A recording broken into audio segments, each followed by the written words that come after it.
Hey everyone, Rob Ryder, quarterrecord.aol.com is the email address. Some time ago I did a video called Indictment Shakedown, and this is Indictment Shakedown Redo, using the Code of Canon Law in 1983 on a petition of justice.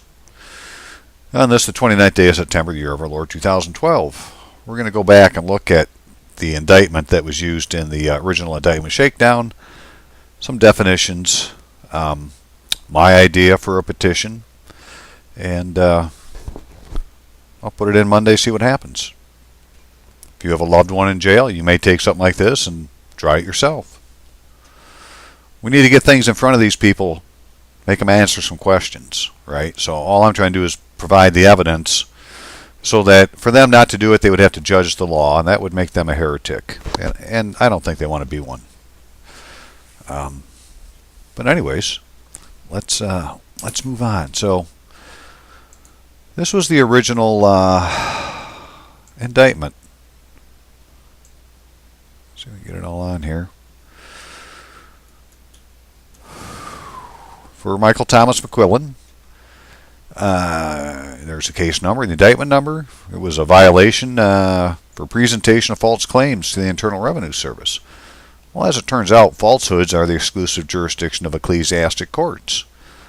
So this would have to be an ecclesiastic court for them to charge for such a thing. And I'm not going to read this. You may want to stop the screen if you want to read the whole thing, but we'll just skim through it. So Mike was a resident of Arizona during some time. Yeah, these are just statements of fact, right? That's right. Yep. He was primarily employed by various contractors. I'm sure that's true. I'm sure on some day now see, they say on or about, right? And if you're going to charge for perjury or falsehoods, it has to be an exact date. So on or about is a fault. Doesn't work. They know what day it is. It's got his freaking date on there. Right? He filed a 2006 U.S. individual income tax. Well, what was the date on there? On or about isn't close enough. So, and then on or about for another one. And as you can see, he's residing in the town of Tucson, or the city of Tucson, in the state of Arizona, apparently. All right. And then looks like while he was there, he on or about on this date. Well, is that the date that's on the form? They got the damn form in front of them. They could give the exact date. They didn't, because they're breaking the law. And they didn't issue any for these. And then attached to each of these was a tax returns described in this paragraph. He attached a 1099 OID, which falsely claimed withholding of federal income taxes and approximately the amounts in corporate income reported on each respective tax return. Well, then tell me this. Why did they give him 2 checks? Right? Because up here they cut him some checks. Now, this is the IRS. They're supposed to be the experts, right? They made the mistake. He just filled out the form. But, they try to reel you in, and then they're going to try some crazy stuff. So, okay, so now we got Mr. Uppercase here, right? Up here, this is all lowercase. All right, if we even go up to the defendant. The defendant's an upper lowercase. Proper case. Well, here it's Mr. Allcast is being charged. Okay, so again, on or about. Now it's near Tucson in the District of Arizona, right? It was the state of Arizona before, or just Arizona. Now it's the District of Arizona.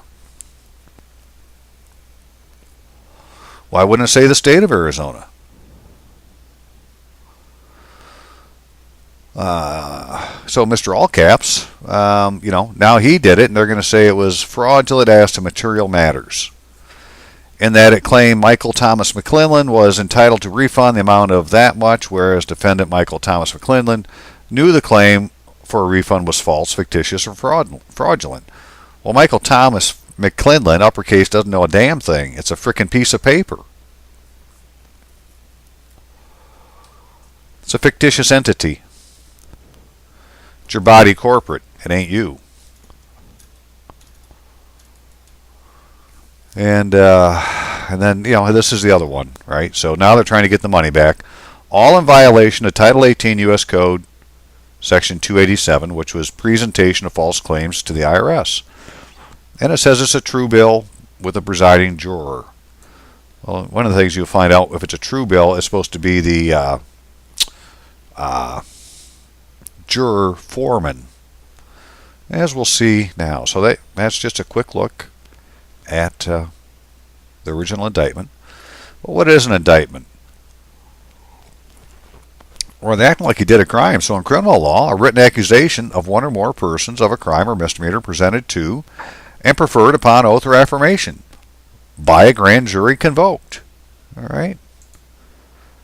Ain't nobody took an oath here. Right? Nothing on here about oaths. And this is the all capital letter grand jury. And here it says the grand jury legally convoked. I don't think it was legally convoked. So whoever took this to the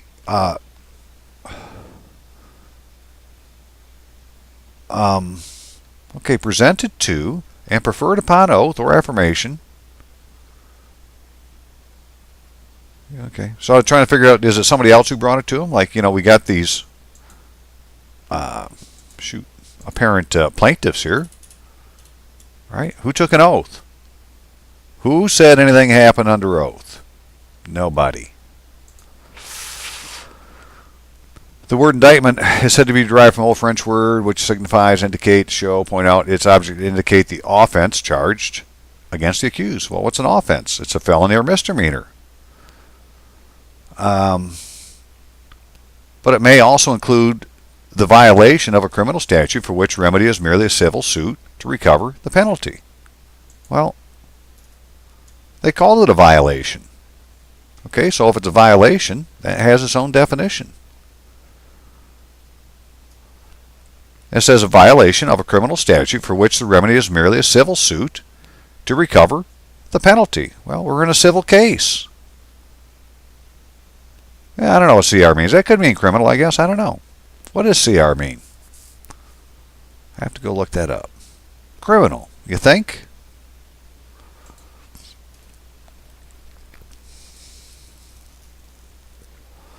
And a penalty is a sum of money. It's no jail time. And poor Mike is in jail right now because of this. So to render an indictment valid, there are certain essential and formal requisites. The essential requisites are that the indictment be presented to some court having jurisdiction of the offense stated therein. Well, he's being charged with a falsehood. Exclusive jurisdiction of ecclesiastical courts. So they don't have jurisdiction. This isn't an ecclesiastic court. This is a civil or criminal court. So they say that it appeared to be founded by a grand jury of proper county or district. Indictment does not list proper county or district. Right, all it says is the grand jury charges. And it shows a city and state, right?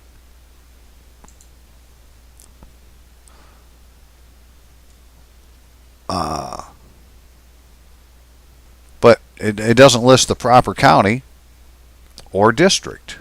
And we'll find out. And it does say district on there. The indictment... that the indictment be found a true bill and signed by the foreman of the grand jury. Signed by the foreman. True bill. Presiding juror. I don't say foreman. That's incorrect. Also, wherever you see the word true bill on a document that's supposed to be a true bill, it's endorsed on the document. So we're looking at the back of the document. The same with when a clerk files a document, she endorses the document with her stamp. Endorse means the back. We're actually looking at the back of the document. And understand there is nothing on the other side, so there is no charge, really. This is the back of a document. Basically, it's all fiction and theater.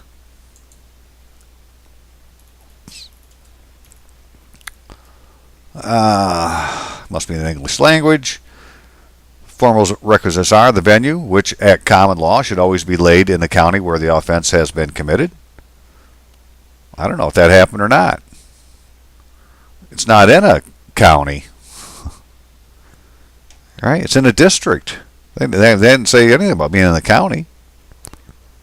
I don't believe. Let's take a look. Let's see here.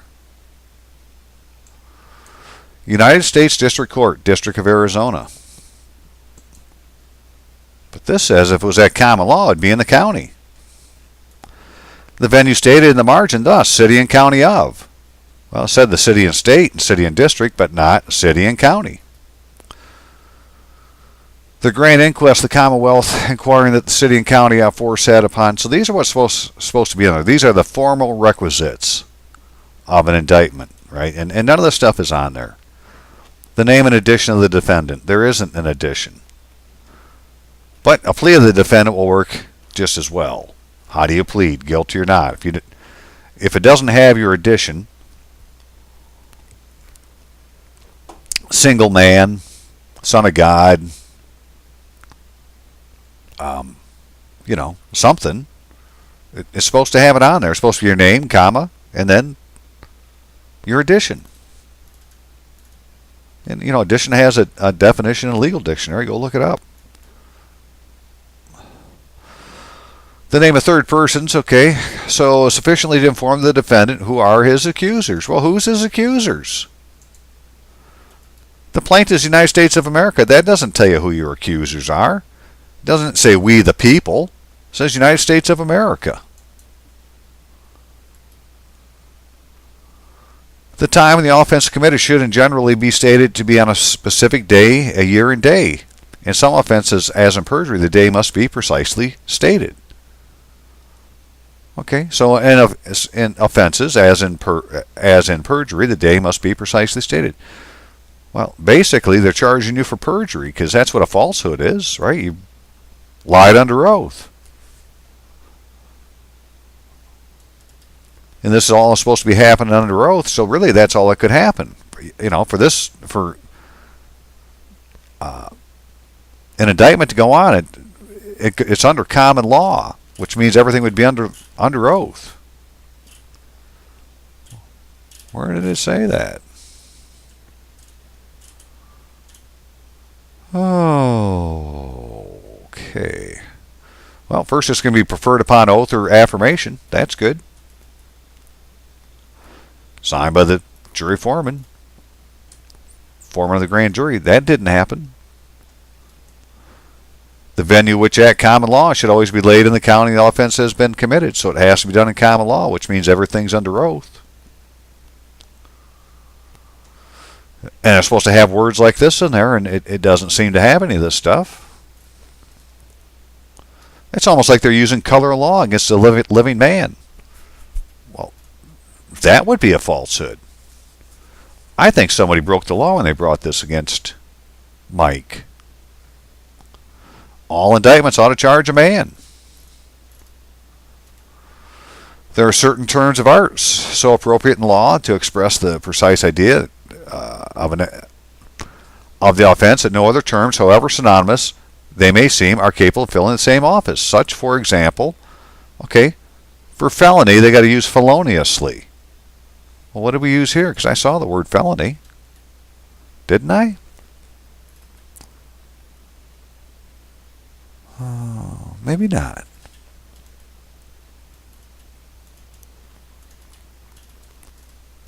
Oh, what did it say? Fraudulent.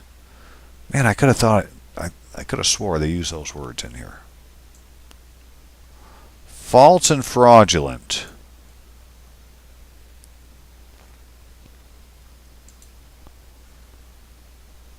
Okay.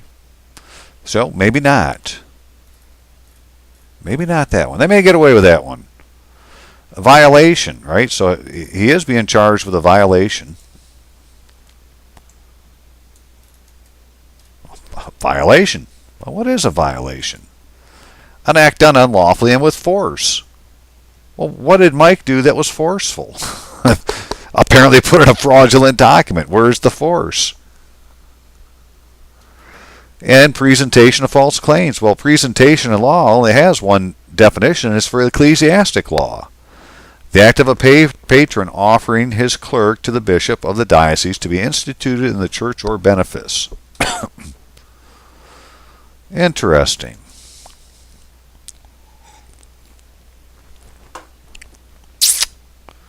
That's what a presentation.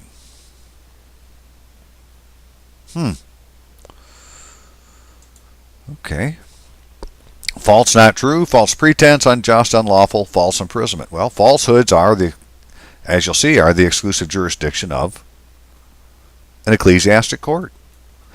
And while this is a religious society and a religious corporation, it's not an ecclesiastic corporation. They have ecclesiastic corporations in England, but we have religious, and they are different. And the party must be lawfully sworn, taken before a private person or before an officer having no jurisdiction will not amount to perjury. Well, they don't have any jurisdiction over you. If you're baptized, you're in the perfect society, a member of the perfect society, and they're not.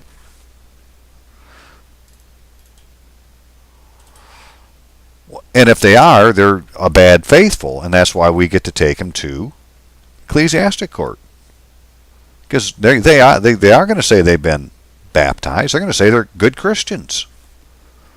Right? They believe that faith alone will get them into the kingdom of heaven. So it doesn't matter what they do to you on earth. They're going to spend all day in church on Sunday, rape, pillage, and plunder during the rest of the week. You know, who are the judges and the attorneys? That don't look like very many Muslims to me. Don't look like there's too many Jewish ones. Jewish lawyers. Well, who are the prosecutors? Who are the judges? Who are the clerks? Who are the bailiffs? Right? Who are they? They're good Christians. I bet you all of them go to church every week. You wouldn't go to church. I bet you most of the attorneys that are Christians go to church every week.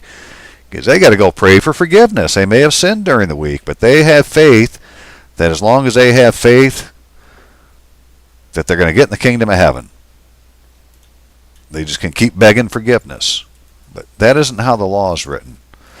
Yeah, okay, so anyways, so something on perjury. And if any person or persons shall knowingly or willingly procure any such perjury to be committed, every person so offering shall be deemed guilty of subordination of perjury, and shall on conviction thereof be punished by fine not exceeding $2,000, and in prison and confinement at hard labor, not exceeding 5 years, according to the aggravation of the offense. That may be what's going to happen to them.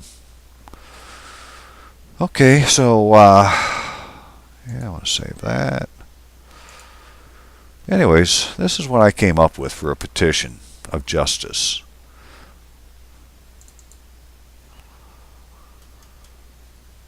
So this is going to go to the ecclesiastic court, which is at the diocese. And I'm the petitioner, Robert Allen, Son of God. My legal name is, my address, and I'm within the Diocese of Grand Rapids, so that's my domicile. And who's the respondents? Well, it's those attorneys and their assistants, right? The ones who brought the claim. They say they're representing the plaintiff, attorneys for the plaintiff. District of Arizona, yada, yada, yada. So, comes now one of the faithful, Robert Allen, in the way of the King of Kings, Jesus Christ, by this petition of justice to bring before his court of conscience transgressions against his law, to the judge of first instance for the Diocese of Grand Rapids. So I'm taking this to the Jesus Christ court of conscience and pointing out some transgressions against his law to the judge of first instance of the Diocese of Grand Rapids. And it's because of how a petition needs to be written that I kind of wrote it that way. But let's go on. So I'm going to use a few canons that seem to fit as some evidence. So Canon 1401, the Church has its own and exclusive right to judge cases which refer to matters which are spiritual or linked to the spiritual, faith and sin, the violation of ecclesiastic laws, and whatever contains an element of sin, to determine guilt and impose ecclesiastic penalties. Right? That's their exclusive right to judge those things. Those are the things that Mike's being charged with by a civil court. So this is the indictment number: violation, presentation of false claims to the Internal Revenue Service under 18 U.S.C. 287 by a confessor of Lord Jesus Christ, given the name Michael Thomas. Subsequently, Michael Thomas has been deprived of his liberty against his will. So that indictment claims a violation, right? By a confessor. Confessor is a really good word. Be a confessor of the Lord Jesus Christ. They got a problem if they go against you. It's a title of honor to Christians who have been persecuted yet stood firm in their faith. Canon 221, subsection 3, Christ's faithful have the right to that no canonical penalties be inflicted upon them except in accordance with the law. The indictment was heard in a de facto religious corporation's court, the United States District Court, District of Arizona, a private corporation that operates under ancient Roman pagan law, allowing proceedings without submitting testimony nor evidence under seal, by way of a summons from a private individual not previously docketed by a competent justice, resulting in an ecclesiastic punishment by a court not competent to inflict such a punishment. Okay? So, the corporation is a de facto religious corporation. There's its name. A private corporation that operates under ancient Roman pagan law, which they do. They're the Khazarians. Allowing proceedings without submitting testimony. They do that. Don't need to have any evidence under seal either. They'll take whatever the prosecutor gives them. And they do it by way of a summons from a private individual not previously docketed by a competent justice, resulting in ecclesiastic punishment by a court not competent to inflict such punishment. It's a civil court. They can't inflict ecclesiastic penalties. Indictment, being under the seal of clerk of the court, is an ecclesiastic document of self-confession by the respondent and other conspirators. The proceedings of indictment number, using color of law against a living man, resulting in his false imprisonment, is a conspiratorial act to breach the faith in contempt of God's law. My brother from the kingdom of heaven is currently being held against his will somewhere in the world of the dead. Ecclesiastic court has jurisdiction over the entire world. Canon 1391. The following can be punished with just penalty according to the gravity of the offense. A person who composes a false public ecclesiastic document, or who changes or conceals a genuine one, or who uses a false or altered one. A person who in an ecclesiastic matter uses some other false or altered document. A person who in a public ecclesiastic document asserts something false. Well, this thing here became an ecclesiastic document when this clerk put her seal on it, because clerks are notaries. Notaries are notaries.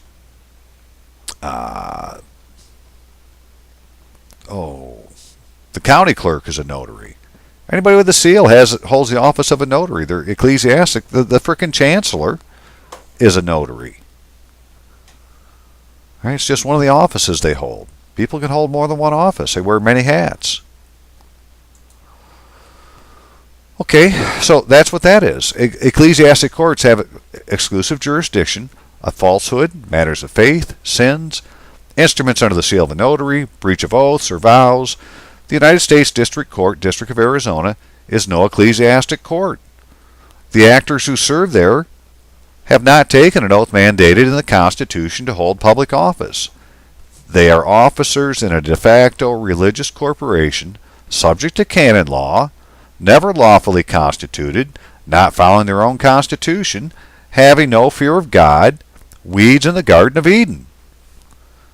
Canon 204, subsection 1. Christ faithful are those who, since they are incorporated into Christ through baptism, are constituted the people of God. For this reason, they participate in their own way in the priestly, prophetic, and kingly office of Christ. You can hold the office of king. They are called, each according to his or her particular condition, to exercise the mission which God entrusted to the church to fulfill in the world.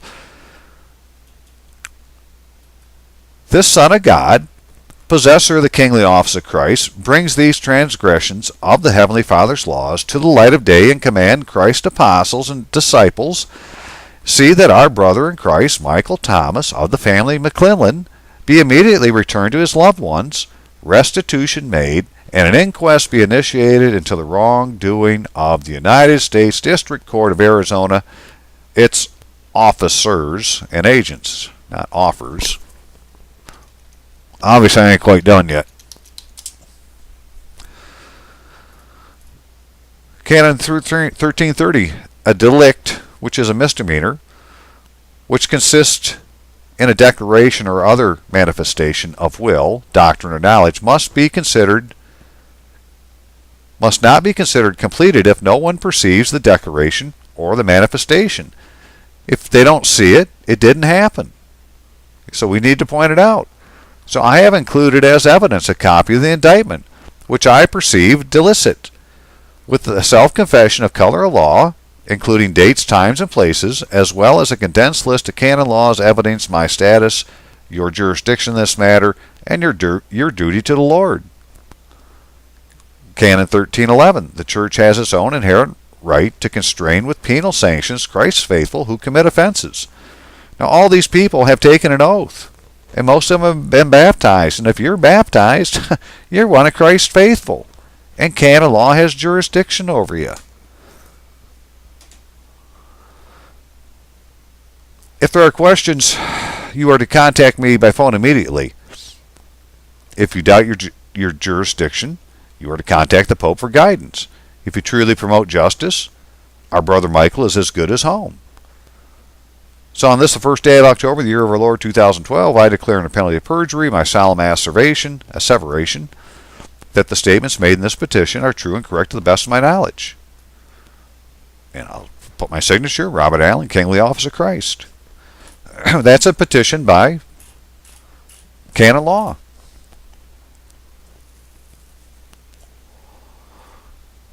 So we'll see what this does. Right? But there's some powerful canons in here. Come on. Look at this. 204. Christ faithful are those who, since they are incorporated into Christ through baptism, are constituted the people of God. For this reason, they participate in their own way in the priestly, prophetic, and kingly office of Christ. Take the office. It's yours. So that's what that looks like. Yeah, I gotta save that. And that is done. What else we got here? Why I say they're religious corporations. Shut up, cat. Hide your ass. Zoom this some.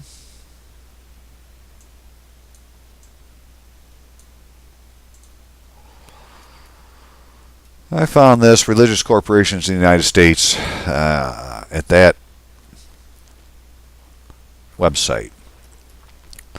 It says the American religious corporations differ in origin, function, and power from ecclesiastic corporations known in Europe law, which is the product of canon law. So, and they have been developed by an analogy from corporation of the civil law based upon the Roman law.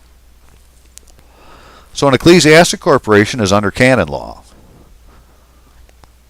is a product of canon law.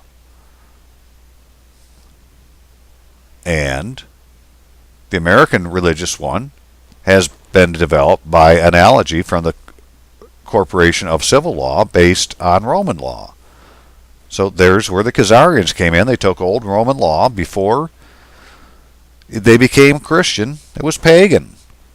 And what the Christians did is they said, hey, the Romans got a really good law system. Runs smooth. Just need a few changes. And they took the common law of England and they incorporated it into canon law and made it Christian law, and that's what the canons were. And eventually in 1917 they made a code of canon law. Before that there hadn't been a code. It was just canon laws. It was, like records, just like Old English law. It is not an American development of the English legal ecclesiastic corporation, which is composed entirely of ecclesiastic persons and subject to ecclesiastic judicaries.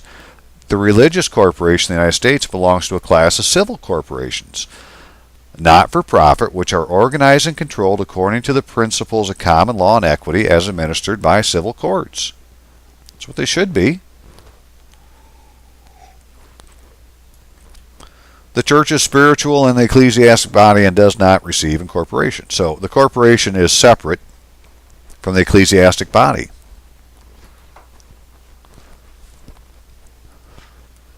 It is from the membership of the religious society that the corporation is formed. So members of the society become part of the corporation. The corporation exercises its functions for the welfare of the church body, over which, however, it has no control. It cannot alter the faith of the church or receive or expel members or dictate relations within other church bodies. So the corporation can't keep you from doing anything. You don't need to be part of their corporation. And what else was there? There was something interesting in here. Oh. Only a sovereign power can create a corporation. Okay. After the Revolution, when they were incorporated either by special acts of state, legislature, under the provision of general statutes, in its charter are contained the organic law of the corporation and the legal evidence of its right to the exercise of corporate franchises. Where is that? Here we go. The life of a religious corporation dates in law from its organization, not from the time it began to exercise its corporate powers. That a religious corporation is a corporation de facto may be proved by showing the existence of a charter at a prior time. Okay, well, we're talking about the United States Constitution. There's two of them. We know there was one prior. So the fact that there was and now there's this other one means it's a de facto religious corporation. Looks lawful, but it ain't. Or by showing some law under which it could have been created and the actual use of rights claimed to have been conferred. Okay? Or by showing some law under which it could have been created, yet they didn't do it, and the actual use of the rights claimed to have been conferred. Where such a body has for a number of years in good faith exercised the privileges of a corporation, its legal incorporation is to be presumed. So for years they did it right? So we believe that it's presumed that it was legally incorporated. Yet we don't know that. We can tell it's de facto because there's an existence of a prior charter. You got two U.S. constitutions. So I got to go through this some more, but anyways, this is why I'm thinking that it's a religious. These are religious corporations, which aren't ecclesiastic, which means since they're not ecclesiastic, they cannot give you an ecclesiastic penalty, even if it's a religious organization or corporation. Now, a gal from North Carolina called me a couple days ago. And her mom's on kidney dialysis and, is not going to be with us much longer. And the frickin' predators are after her mom's property with,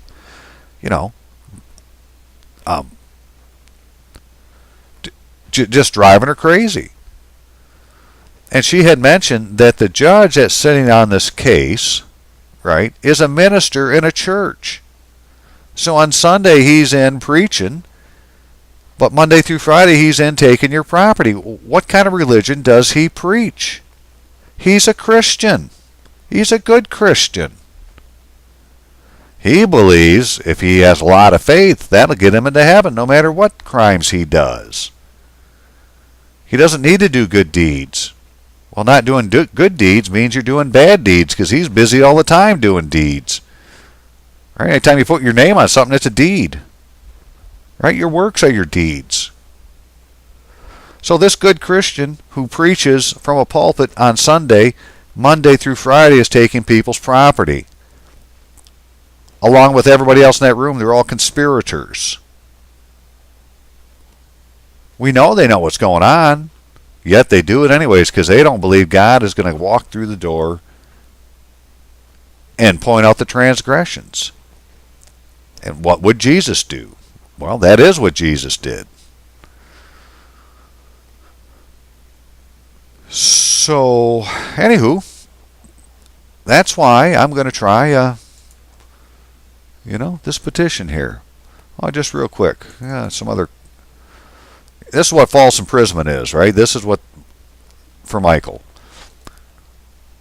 An intentional detention of a person of another or not authorized by law is false imprisonment.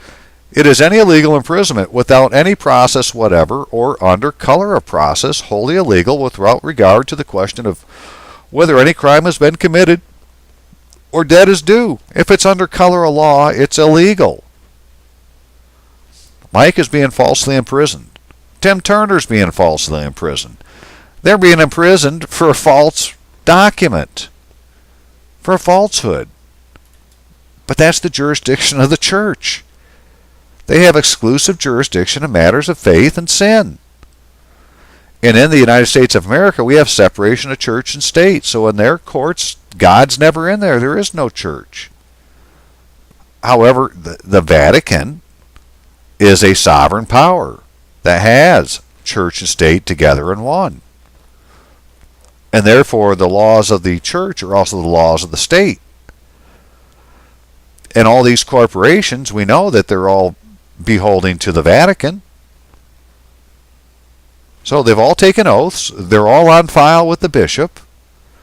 They self-confess on documents that show that they're color of law because they, if it doesn't have the seal of a justice on it, only a justice can summon you to court.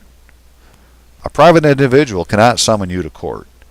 So what they do, you take your complaint not back to where it came from, you take it to the ecclesiastic court. And I'm going to send this along, and these are just some really powerful canon laws that are out of the canon law that I had never read till 2 weeks ago. And these are the ones I'm going to use as evidence for the petition I'm doing. Okay, what else we got? Oh. And this is how you do a petition, right? A judge cannot investigate a case unless a plea drawn up in accordance with canon law is submitted, either by a person whose interest is involved or by the promoter of justice. So really this is the same as a pleas of the crown. Now I can put this in because my interest is that a brother of mine is in jail, falsely imprisoned. But look, they can't investigate unless you put a plea in. Right? If you don't say anything, there's nothing they can do. A person who wishes to sue another must present a petition to the judge who is lawfully competent. In this petition, the matter in dispute is to be set out and the intervention of the judge requested. You've got to tell him what's going on. He has to be lawfully competent. What does that mean? It needs to be within his jurisdiction. Well, you're within the jurisdiction of a certain diocese. And like Mike, I don't know where he is, right? He's out in the world someplace, but he's in the jurisdiction of another diocese. And the church can find him. And because they have jurisdiction over the entire world, they can do whatever they need to do. A judge can admit an oral plea whenever the plaintiff is impeded from presenting the petition or when a case can be easily investigated and is of minor significance. You can do it orally. In both cases, however, the judge is to direct a notary to record the matter. You're making a record, a court of record, in writing. This written record is to be read to and approved by the plaintiff. And it takes place of a petition written by the plaintiff as far as all effects of the law are concerned. Okay? This written record is to be read to and approved by the plaintiff, so you can do this by phone. You're going to tell them the complaint, they're going to read it back, and you're going to say yes. Boom. Court of record. They got a record in the... A petition has been entered into the ecclesiastic court. The petition by which a suit is introduced must state the judge for whom the case is being introduced, what's being sought and whom it's being sought, and from whom it's being sought. So, I don't know what judge you're talking about, the King of Kings to Jesus Christ, or to the judge of the first instance. And that's why I had to write that first paragraph.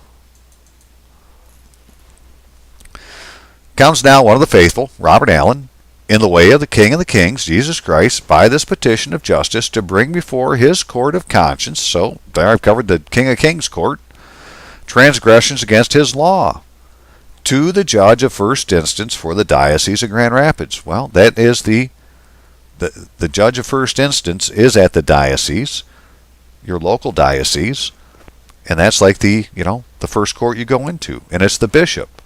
However, he can delegate the power to a judicial vicar, but he's still the top dog. He is the chief judge, and he's a canonist. All these people in these courts are canonists. They're not theologians. They're canonists. They're experts at canon law. So he's the judge of the first instance. The judge of the second instance, which is the appeals court, is the metropolitan. So in Michigan, it's the Detroit. And it's actually called the province of Detroit. That's what Michigan is, and as far as the church is concerned, it's called the province of Detroit. Covers all of Michigan. And so that's like where the archbishop is. And then the Supreme Court is overseen by the Red Pope over in Italy, in Vatican City, the Roman Curia. That is the King's Bench. And then there's one court higher than that, and that's the Pope and his group of cardinals. They make up the legislature. And this is laid out just like English laws. This is Blackstones and Cokes. Set up just the way they had theirs set up. So, indicate what right the plaintiff bases the case, and at least in general terms, the facts and evidence to submit to support the allegations made. On what right? Well, because I'm here in the chiefly office of the king, in the kingly office of Christ. That's what my right is. And what did Jesus do? He pointed out the transgressions. That's what he wants us to do. Bring down their temples. Be signed by the plaintiff. Okay, so you got to sign it. Indicate the domicile or quasi-domicile of the respondent. Okay, so that's it. That's all you need to do a petition. 1504. 4 things. And then it goes to the judge. If the judge says, "Hey, you have right to stand there," they'll submit.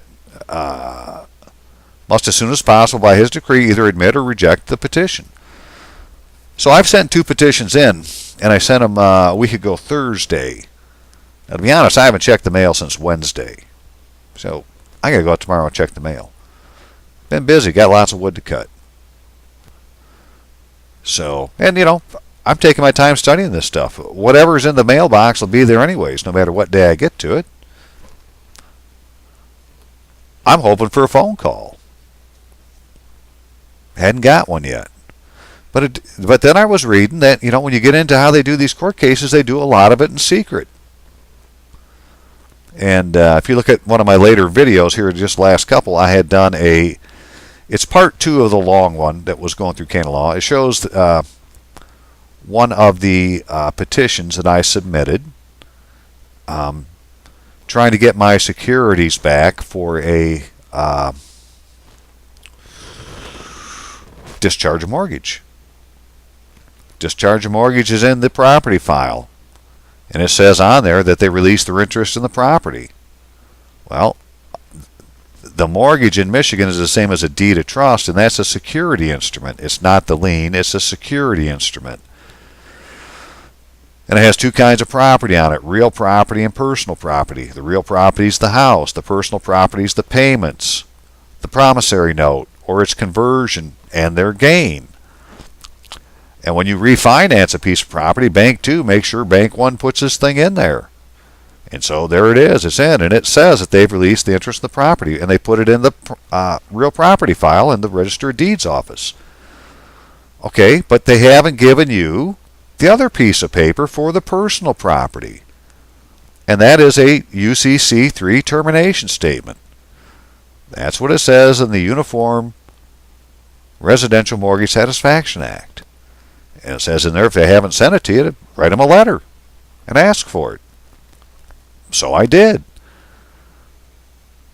And they haven't responded to that. So I decided, well, I'm going to petition the ecclesiastic court because that bank isn't operating in good faith, and the banker took an oath to always operate in good faith.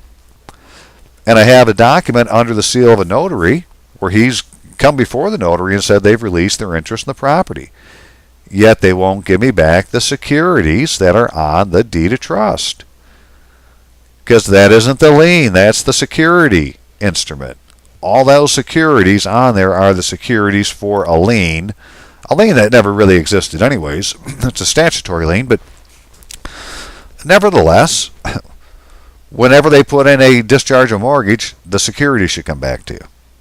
Yeah, so I have one of those in. We'll see what that does. And I'm going to send this one here for my brother Mike. Anybody who has anybody else in jail that wants to try this, you can see how easy it is. Just go through and change the things that go to your case instead of this case. They're being charged for an ecclesiastic offense of some kind, and the court that's doing it doesn't have any jurisdiction. It's just that easy. Okay? So we're going to point that out to a court that hopefully cares, because they do have an office called the Promoter of Justice, and he acts as a public prosecutor while he's in that position.